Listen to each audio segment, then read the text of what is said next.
I am Evelyn Carter, 29 years old. 6 months ago, I lost my house, and when I asked my parents for help, they said something to me that I will never forget for the rest of my life. That night, my apartment burned down. I lost 7 years of memories in a matter of hours. When I called my parents, desperate and broken, my stepfather said 5 words I'll never forget. Not our problem. Be more careful. But that wasn't the worst part. The worst part came a week later when the insurance company told me my parents had been listed as the sole beneficiaries on my policy, a policy I never signed. And 3 days after that, a fire investigator asked me one simple question that changed everything. Who had access to your apartment last week? I knew the answer. My mother had visited, for the first time in 2 years. Before I continue, please like and subscribe, but only if this story truly resonates with you. And tell me in the comments, where are you watching from tonight and what time is it there? Now, let me take you back to the night everything changed. February 12th, 3:17 in the morning. The smoke alarm screamed at 3:17 a.m. I jerked awake to darkness so thick I could taste it. Acrid, chemical, wrong. My lungs burned before my brain caught up. Fire. I didn't think. Couldn't think. My hand found my phone on the nightstand, and I ran. Barefoot, pajamas, nothing else. The hallway was a tunnel of black smoke lit orange from somewhere below. I hit the stairwell door so hard my shoulder would bruise for weeks. 4 flights down, each step a prayer, each breath a knife. When I burst onto the sidewalk, the February air hit me like a slap. I stood there shivering in my thin cotton pajamas, watching flames lick out of my 4th-floor window. Unit 4B, my home. A firefighter approached me, his face grim beneath his helmet. "Ma'am, are you the resident?" I nodded. Couldn't speak. "I'm sorry." He didn't look away. "Everything in that unit is gone." Gone. The word didn't make sense. 7 years of my life were in that apartment. Photos of my grandparents, the only ones I had. The guitar my late stepfather had given me when I was 16. My college diploma. My laptop with every project, every memory, every piece of who I'd become since leaving home. All of it. Smoke and ash. I sank onto the curb, still clutching my phone. The screen showed 3:47 a.m. Around me, neighbors gathered in robes and slippers murmuring. Someone draped a blanket over my shoulders. I don't remember who. My hands shook as I pulled up my contacts. Mom, Dad. They would know what to do. They would come. I pressed call. The phone rang. And rang. And rang. 8 rings before she picked up. "Evelyn?" My mother's voice was thick with sleep. And something else. Annoyance. "Do you know what time it is?" "Mom." My voice cracked. "There was a fire. My apartment. Mom, I lost everything. I don't have anywhere to go. I don't... Oh." A pause. Long. Empty. "That's... unfortunate." Unfortunate. Like I'd spilled coffee on my shirt. I heard rustling, then my stepfather Richard's voice in the background. Patricia handed him the phone. "Evelyn, what's going on?" I told him again. The fire, the smoke, standing on the sidewalk with nothing but my phone and the clothes on my back. I was crying now, I realized. Couldn't stop. His response came flat, final. "This isn't our problem, Evelyn. You should have been more careful. You're an adult now." The line went dead. I sat there for a long time, phone still pressed to my ear, listening to silence. The firefighters kept working. Neighbors drifted back inside. The sun started to rise, painting the smoke a sickly orange. My parents hadn't asked if I was hurt, hadn't offered to come, hadn't said they loved me. Not our problem. As the shock slowly hardened into something else, a memory surfaced. My mother, standing in my apartment 5 days ago. Her first visit in 2 years. She'd shown up unannounced, said she missed me, walked through every room, touching things, asking questions. At the time, I'd been happy. Grateful even. Now, sitting on that curb wrapped in a stranger's blanket, I wondered, why had she really come? I pushed the thought away. It was crazy, paranoid, but the question wouldn't leave me alone. Jason Park saved me that first week. My coworker had a spare room and a kind heart. He didn't ask questions when I showed up at his door at 6 a.m. with ash in my hair and nothing but my phone, just handed me a cup of coffee and said, "Stay as long as you need." 3 days later, I finally felt human enough to deal with the insurance. I called my renter's insurance company, expecting the usual bureaucracy, claim forms, waiting periods. But the customer service rep, Greg according to his flat Midwestern voice, asked a question that made me pause. "Ms. Carter, can you confirm your relationship with Richard and Patricia Carter?" I blinked at my borrowed laptop screen. "They're my parents, my mother and stepfather. Why?" Silence. Too long. "Ms. Carter, I think you need to come to our office. There's something you should see." "Can't you just tell me over the phone?" "I really think—" He cleared his throat. "It would be better in person." I made an appointment for the next morning. After I hung up, I sat staring at the wall for a long time. Jason found me like that when he got home from work. "Evelyn, you okay?" "The insurance company wants me to come in, something about my parents." "Your parents? What do they have to do with your insurance?" "I don't know." I met his eyes. "But the guy mentioned something about a beneficiary designation form dated 6 months ago." Jason frowned. "Beneficiary? On renter's insurance? That's weird." "Yeah." I hugged my knees to my chest. "That's what I thought too." That night, I barely slept. Something was wrong. I could feel it. I just didn't know how wrong. The insurance office smelled like stale coffee and bad news. Greg was younger than he'd sounded, maybe 30, with apologetic eyes behind wire-rimmed glasses. He led me to a small conference room and closed the door. "Ms. Carter, I want to start by saying I'm very sorry about your loss." "Thank you, but you didn't bring me here for condolences." He sighed, slid a folder across the table. I opened it. My policy. Standard stuff. My name as the insured, coverage amounts, effective dates. Then I turned to the last page. Beneficiary designation, Richard Carter, Patricia Carter, 100%. The room tilted. "This is a mistake," I heard myself say.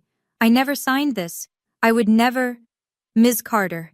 Greg pointed to the bottom of the page. "That's your signature." I looked. It did look like my signature. The same loops, the same slant, but I knew. I had never held this pen, never seen this document. "This form was submitted 6 months ago," Greg continued quietly. "The original policy had you listed as your own beneficiary, as is standard. Someone changed it." 6 months ago. "And the payout amount?" $150,000. He paused. "Ms. Carter, there's something else. A fire investigator called us this morning. He's been asking about this policy." My hands were shaking. I pressed them flat against the table. Why would a fire investigator care about my insurance beneficiaries? Greg held my gaze.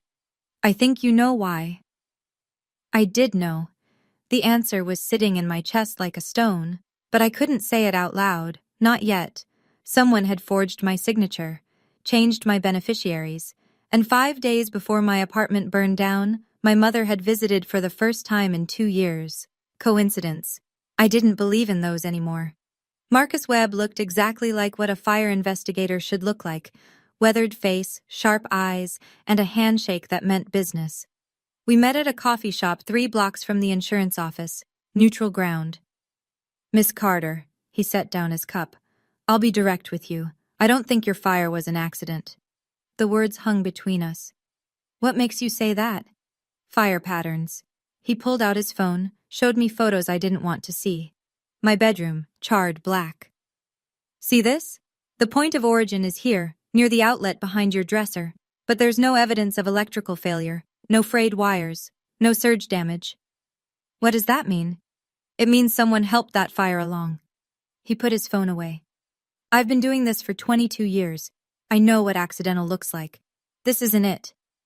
I wrapped my hands around my coffee cup, needing the warmth. "So what happens now?" "Now I ask questions." His eyes met mine.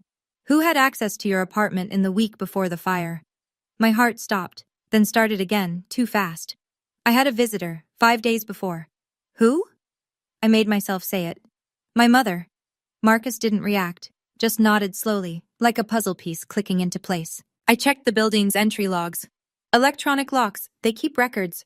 Only 2 people accessed your unit that week. You. And a woman matching your mother's description. I couldn't speak. Miss Carter, I'm not accusing anyone of anything. Yet. He leaned forward. But I need you to understand, this investigation is active. If there's anything else you know, anything at all, now's the time. I thought about the insurance form, the forged signature, the $150,000. There might be, I said. Something else. That night, I called my mother. I kept my voice light, casual, nothing wrong here. Mom, I just wanted to thank you for visiting last week. It meant a lot. A pause. When she spoke, her tone was careful. Oh, yes, I missed you, sweetie. It had been too long. It really had. I picked at a thread on Jason's couch. Hey, quick question. Did you notice anything weird in my apartment? Anything off? The fire investigator keeps asking. Fire investigator? Her voice sharpened. Why would they investigate? Apparently, they think it might not be an accident. Silence. I counted the seconds. 1, 2, 3, 4. Evelyn. Her tone had changed completely now. Cold. Controlled. Don't talk to those investigators without a lawyer. They twist your words. Why would I need a lawyer, Mom? I'm the victim here. I'm just trying to protect you. From what? Another long pause. In the background, I heard Richard's voice, muffled, asking something. I have to go, Patricia said abruptly. Your father needs me. Stepfather. What? Richard is my stepfather, not my father. The line went dead. I stared at my phone. My hands weren't shaking anymore. That surprised me. Something had shifted in the last few days. The grief was still there. For my apartment, my things, the life I'd built. But underneath it, something harder was forming. Clarity. Her advice hadn't been about protecting me. It was about protecting herself. I texted Marcus Webb. We need to talk. I have more information. His reply came in seconds. Tomorrow. 9 a.m. Same place. I didn't sleep that night either. But this time, it wasn't fear keeping me awake. It was the beginning of a plan. The call started the next morning. Aunt Margaret was first. My mother's younger sister. The one who always sent birthday cards, always remembered. Honey. Her voice dripped with concern. Your mom called me last night. She's so worried about you. Worried about what? Well? A delicate pause. She said you've been saying some strange things. About the fire. About her. I sat up straighter. I haven't told anyone anything. Evelyn, sweetheart, it's okay to struggle. What you went through, losing everything like that, anyone would have trouble coping. My stomach turned cold. What exactly did she tell you? Just that you're under a lot of stress. Maybe having some kind of breakdown. Margaret's voice softened. She's worried you might say things you don't mean. Crazy things. Crazy. There it was. I'm not crazy, Aunt Margaret. No one's saying you are, honey. We're just... Did she email the whole family? Or just call? Silence. That was answer enough. Get some rest, sweetheart, Margaret said finally. We're all praying for you. She hung up before I could respond. I immediately checked my email. Nothing from family. But there was one from HR at my company, marked urgent. The timestamp showed it had arrived 2 days ago. I'd been so focused on the insurance nightmare that I'd missed it entirely. My blood ran cold as I read it. We received an anonymous call expressing concern about your mental state following recent personal trauma. While we support all employees through difficult times, we need to schedule a meeting to discuss your current fitness for work. I read it twice, 3 times. She wasn't just trying to steal my money, she was trying to steal my credibility, my job, my life. Before I could even speak, she was making sure no one would believe me. The anger that rose in my chest was unlike anything I'd ever felt. Cold, clear, deadly calm. Game on, Mom. Marcus Webb raised an eyebrow when I told him about the HR email. That's a bold move, he said. Discrediting you before you can talk. It means she's scared. It means she's strategic. He tapped his pen against his notebook. We need something concrete, something she can't explain away. That's when I remembered. The building, I said slowly. They installed new security cameras 2 months ago, in all the hallways. Marcus was already pulling out his phone. What's your building manager's name? 20 minutes later, we were sitting in Mr. Henderson's cramped office, watching footage on a small monitor. Here, Henderson pointed at the screen. February 7th. That's the day you mentioned. I watched my mother walk down the 4th-floor hallway. She carried a large black bag, the kind you'd use for a gym or an overnight trip. She glanced around before entering my apartment. The timestamp read 2:07 p.m. Henderson fast-forwarded. My mother emerged at 5:12 p.m. 3 hours. She'd told me she only stopped by for 30 minutes. But that wasn't the worst part. Wait, I leaned forward. Where's the bag? We watched again. She walked in carrying the bag. She walked out empty-handed. Can you check the other cameras? Marcus asked. Stairwells? Parking garage? Henderson nodded and started clicking. We found it on the service entrance camera. Patricia, walking to her car at 5:15 p.m. No bag. She hadn't taken it out that way either. She left it in my apartment, I said quietly. Marcus made a note. That bag is key. Fire investigators found something suspicious near the outlet, still being analyzed at the lab, but if we can prove what she brought in... The 3-hour visit, the missing bag, the suspicious fire origin. Finally, we had a direction. Diana Reeves was exactly what I needed. A lawyer who specialized in insurance fraud and didn't believe in sugarcoating. This signature is good. She held the beneficiary form up to the light in her downtown office. Professional even, but not perfect. What do you mean? She pulled out a magnifying glass. Old school, but effective. See these points here? And here? She traced invisible lines on the paper. Hesitation marks. When someone forges a signature, they naturally slow down at certain points, trying to get it right. Your real signature is fluid. You've been signing your name for years. This one has at least 3 places where the pen paused. Hope flickered in my chest. So you can prove it's fake? I can hire a forensic document examiner who can prove it's fake. Diana set the paper down. What's more interesting is the submission method. This form wasn't mailed in. It was submitted directly at the insurance office. Meaning someone walked in pretending to be me. Or claiming to represent you. Diana pulled out another document. I've already requested the visitor logs for that date, and I spoke with the clerk who processed this form. My heart rate spiked. What did they say? He remembers a woman, middle-aged, brown hair, said she was handling paperwork for her daughter who was too busy with work.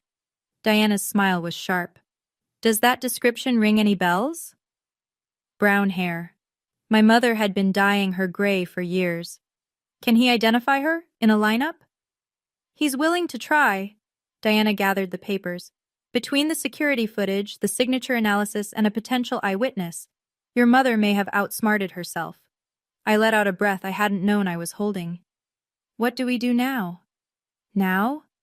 We wait for her to make another move. We didn't have to wait long. The invitation came 3 days later. My mother's voice on the phone was honey-sweet, a tone I recognized from childhood, the one she used when she wanted something. Evelyn, honey, the family's been so worried about you. I'm hosting a little gathering this Sunday. Nothing fancy, just people who love you, coming together to show support after everything you've been through. I almost laughed. Almost. A gathering? At our house, around 2 o'clock. Uncle Thomas, Aunt Margaret, the cousins. Everyone wants to see you. Make sure you're okay. Make sure I'm the crazy one, she meant. Make sure everyone sees poor, unstable Evelyn before she can say anything damaging. I'll be there, I said. Really? She couldn't quite hide her surprise. That's wonderful, sweetheart. It'll be so good for you to be around family. I hung up and immediately called Marcus. Don't confront her, he warned. We need more time. The warrant's being processed, but these things take days. I won't confront her, but I need to be there when the truth comes out. He was silent for a moment. Fine, but be careful, and I'll be there within 30 minutes of your signal. Next, I called Diana. How's the witness identification coming? Done. I could hear the satisfaction in her voice. He picked your mother out of a 6-photo lineup. No hesitation. Finally, I texted Jason. Remember that favor I mentioned? About cloud backups and subpoenas? His reply was immediate. Already on it. Legal process takes time, but I found something interesting. Call me. I looked at my phone. 3 allies, a witness, video footage, and a family gathering where my mother planned to prove I was crazy. She thought she was setting a trap. She didn't know she was walking into one. My parents' house looked exactly as I remembered. White siding, manicured lawn, American flag by the door. The picture of suburban respectability. I parked on the street and sat in my borrowed car for a long moment, steadying my breath. 15 people. That's how many cars lined the driveway. 15 witnesses to whatever my mother had planned. The door opened before I could knock. Patricia stood there in her Sunday best, cream blouse, pearl earrings, concerned maternal expression perfectly in place. Evelyn! She pulled me into a hug, holding on too long, too tight. Her voice carried for the audience behind her. My poor baby, I've been so worried about you. Over her shoulder, I saw them. Aunt Margaret, Uncle Thomas, cousins Brian and Michelle. Faces I'd known my whole life, all watching me with the same expression. Pity. Careful, calibrated pity. She'd done her work well. Come in, come in. Patricia kept an arm around me, guiding me into the living room like I might break. Everyone's here for you.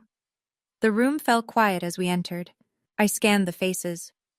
Richard stood in the corner by the fireplace, avoiding my eyes, phone clutched in his hand. Aunt Margaret approached first. Honey, she took my hands in hers. Your mom's told us what you've been going through. It's okay to not be okay. The stress of losing everything like that, Cousin Brian added from the couch. Anyone would struggle.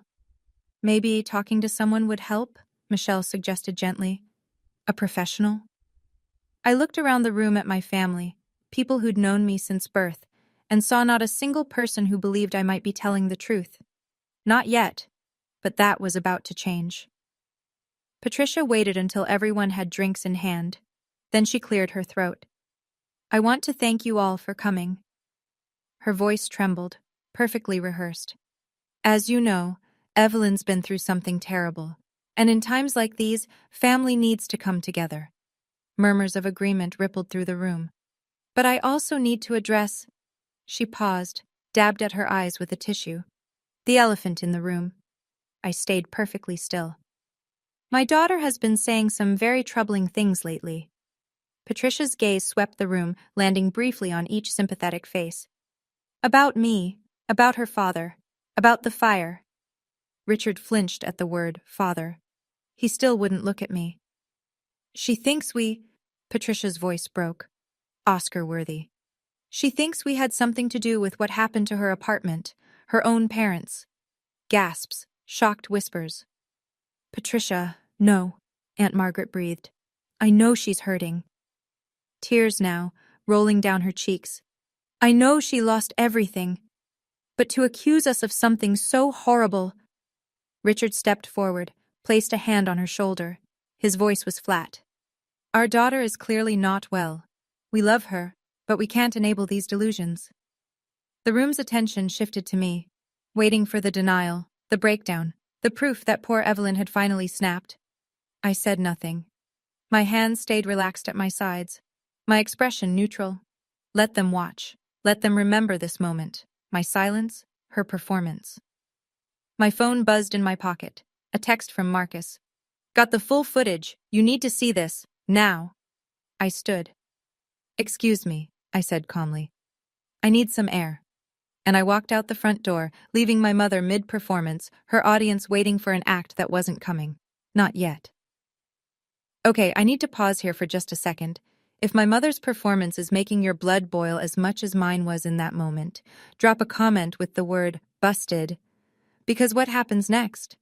Let's just say she really should have checked whether her daughter's building had security cameras before visiting. Like and subscribe if you want to see how this ends. Trust me, you do. Now back to the story. Marcus was parked 2 houses down. I slid into the passenger seat, heart pounding. What did you find? He handed me his phone. Full footage from all angles, watch. I watched my mother on the small screen. The hallway camera captured her walking in with the large black bag at 2:07 p.m., walking out at 5:12 p.m. with nothing. 3 hours, Marcus said. She told you 30 minutes. The bag? That's where it gets interesting. He pulled out a photo, charred plastic and wire fragments. Fire investigators found this near the outlet. Digital timer, the kind you plug appliances into. My stomach dropped. We traced the serial number to a batch sold at Henderson's Hardware, 3 miles from your parents' house.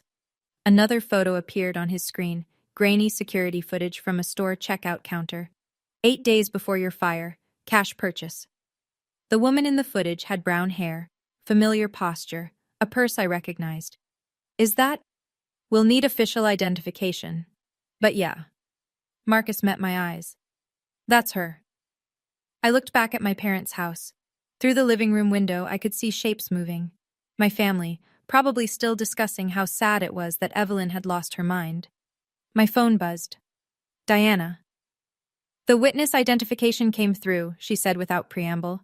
Photo lineup, he picked Patricia, no hesitation, said he remembered her perfume. Channel number 5, said his mother used to wear it. I almost smiled, my mother's one consistent vanity. Marcus? I turned to him. How long until you can make an arrest? I submitted the warrant application 2 days ago, right after the witness ID came through. Judge Morrison signed it this morning. He checked his watch.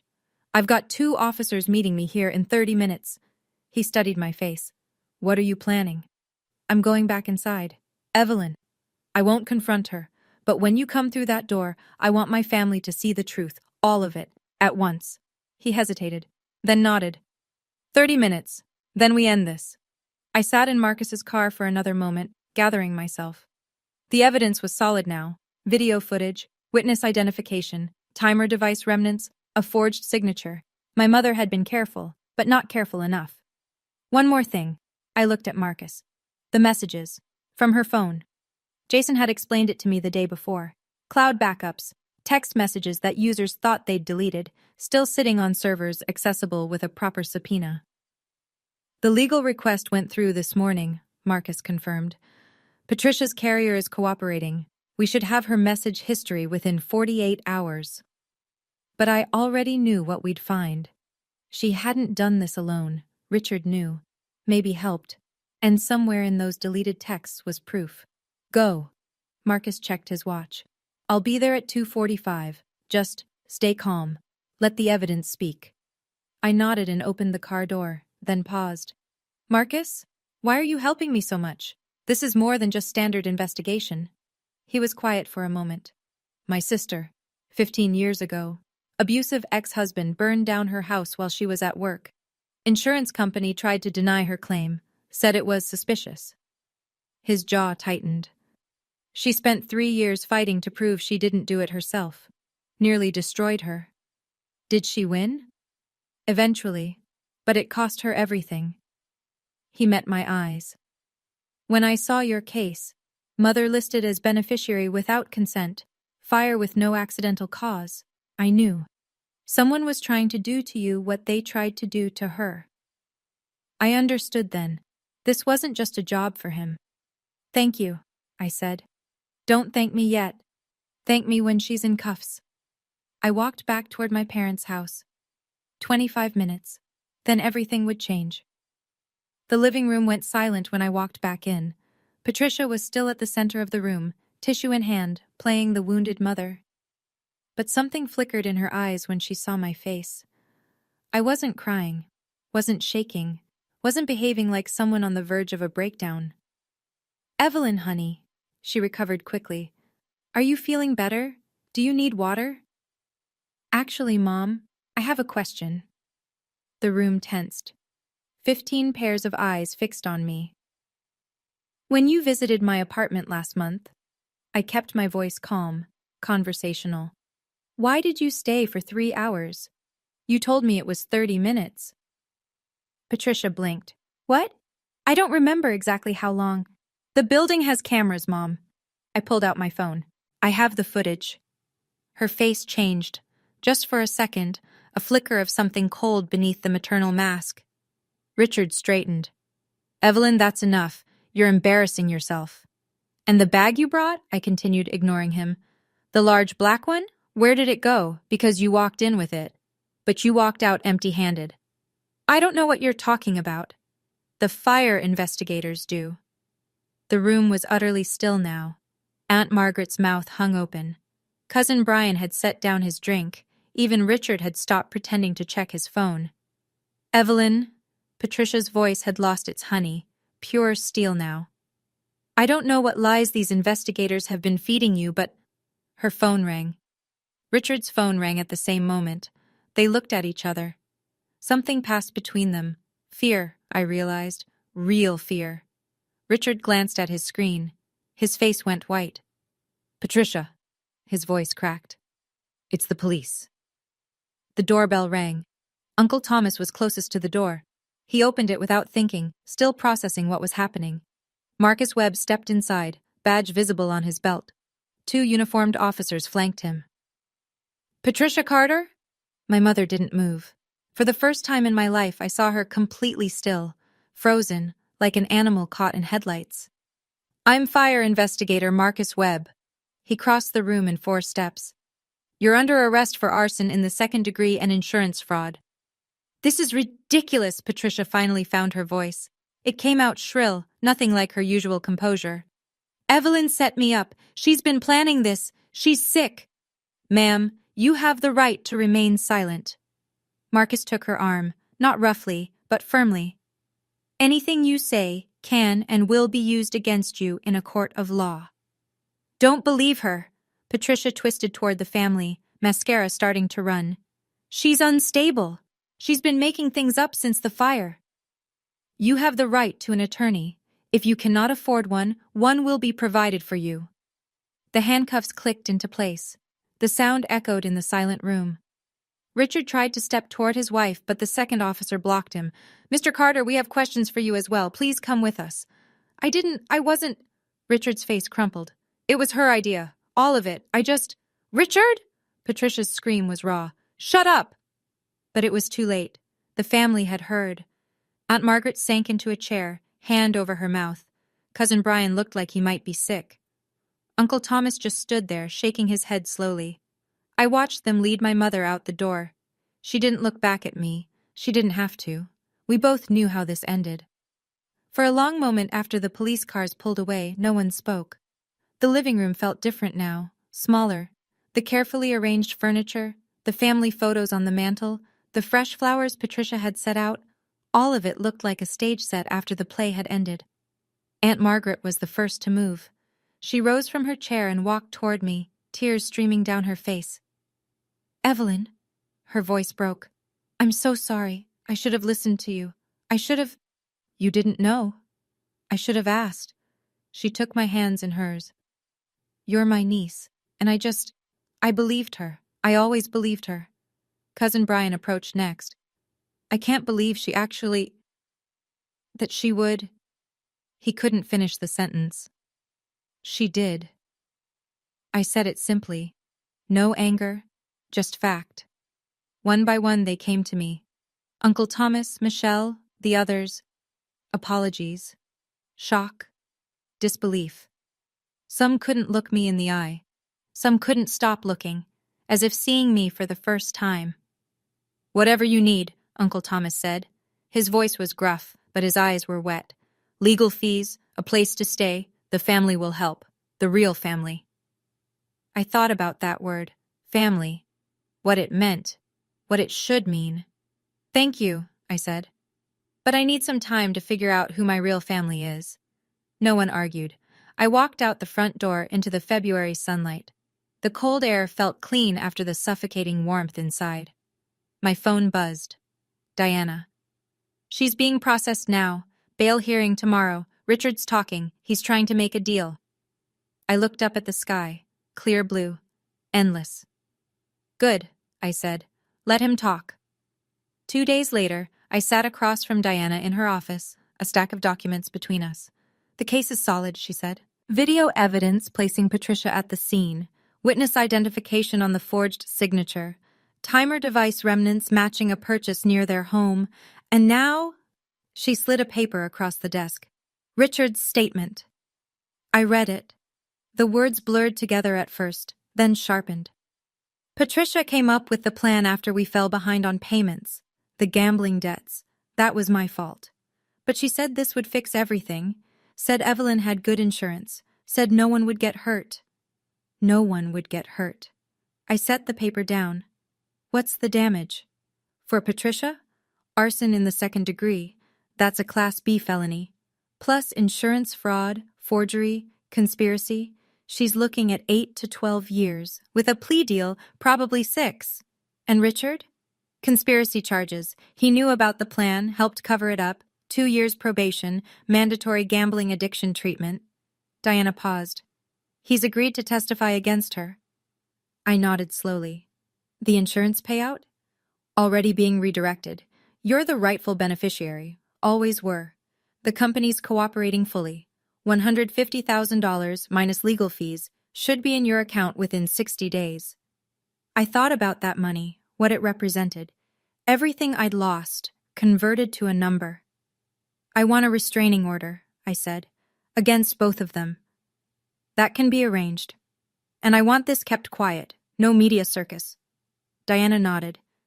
The court can seal certain records, especially given the family nature of the case. I stood and looked out her window at the city below. People walking, living their lives, unaware. Thank you, Diana. You did the hard part, she said. I just handled the paperwork. Quick check-in, everyone. If you've ever had to cut ties with family members for your own sanity, type, I had to, in the comments. Because I know I'm not alone in this. And if this story is hitting different for you tonight, share it with someone who needs to hear that setting boundaries isn't betrayal. It's survival. Okay, let me tell you what happened after. News travels fast in small communities. Within 2 weeks, everyone knew. The church my mother had attended for 30 years, the book club she'd hosted, the neighbors who'd admired her garden, all of them, whispering behind closed doors. Aunt Margaret kept me updated whether I wanted to hear it or not. The pastor asked her not to come back, she told me over coffee, said it was too disruptive for the congregation. Can you imagine? Patricia, who organized the Christmas bazaar for a decade. I could imagine. I could imagine it very well. Richard lost his job, she continued.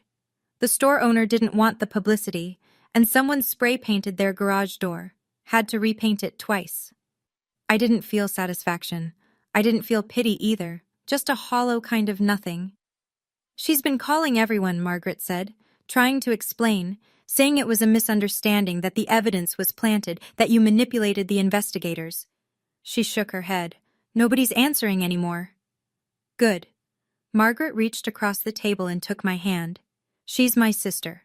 I grew up with her. And what she did to you, her voice caught. That's not family. That's not anything I recognize. I squeezed her hand. It's not your fault. I know, but I still feel it. We sat in silence for a moment. Outside the coffee shop window, life went on. Cars passed, people laughed, the world kept spinning. The gambling, I finally said. How bad was it? Richard's gambling? Margaret's face darkened. Bad. 180,000, maybe more, to people you don't want to owe money to.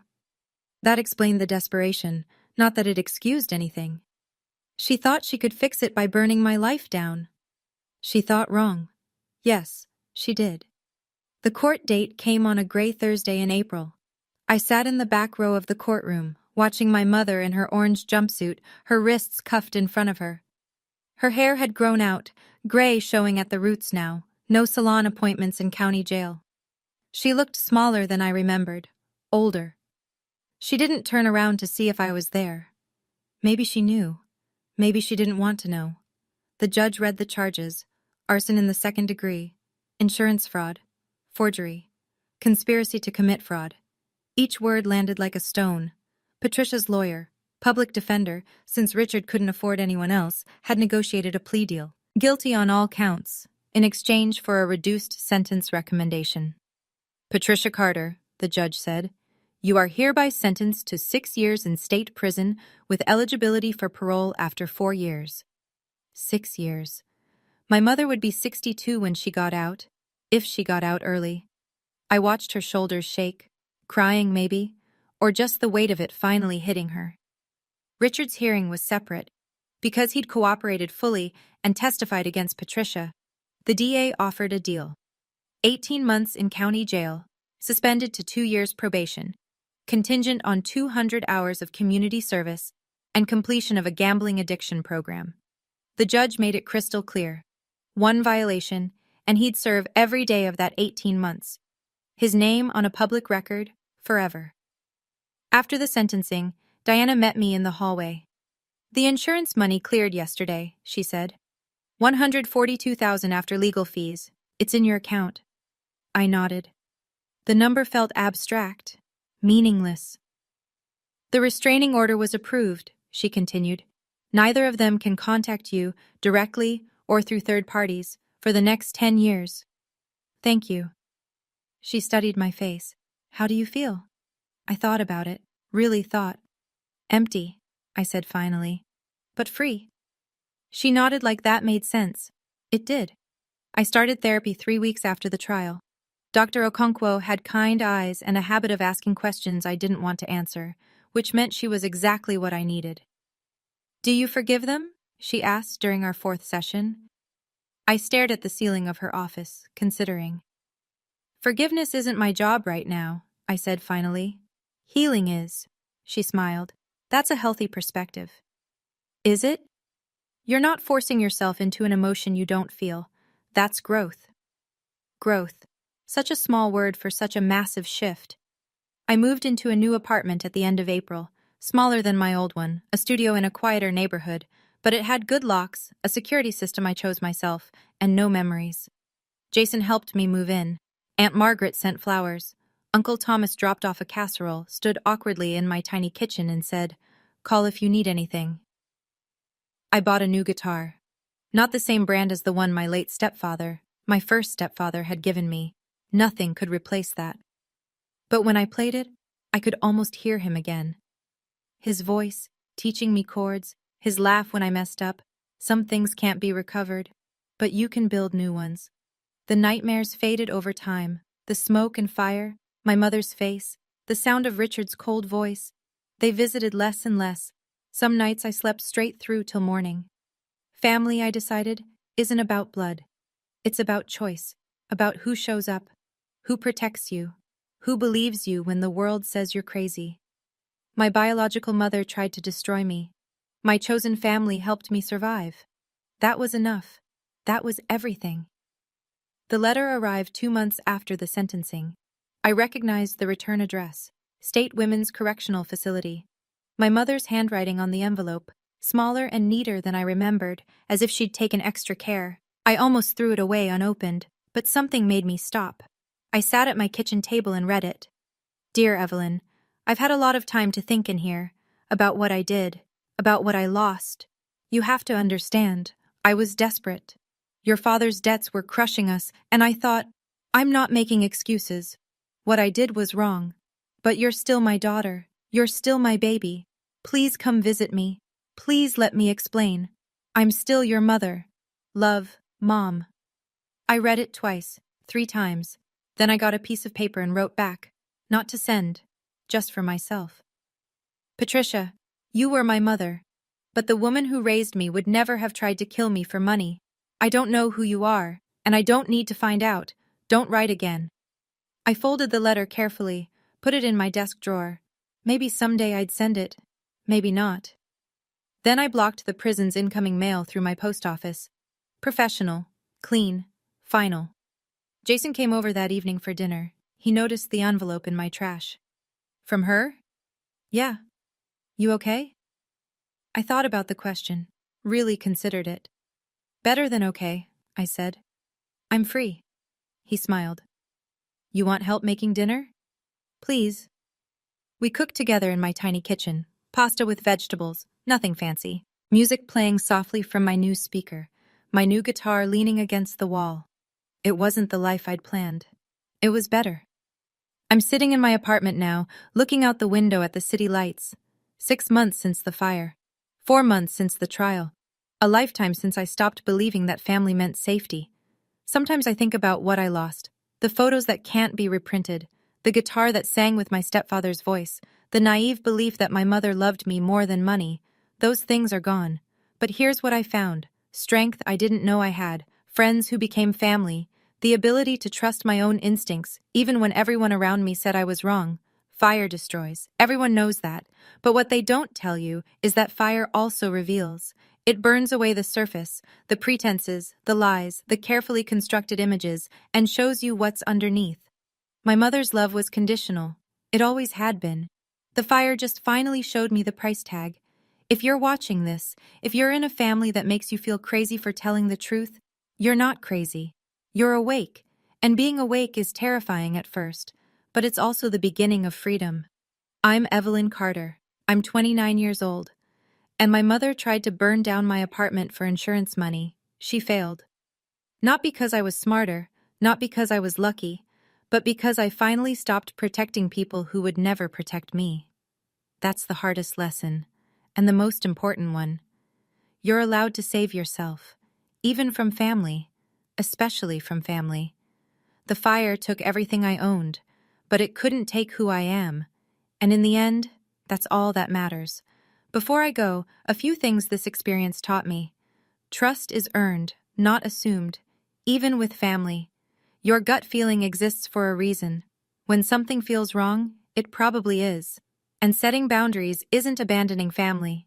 It's protecting yourself from people who already abandoned you first. Thank you for staying until the end.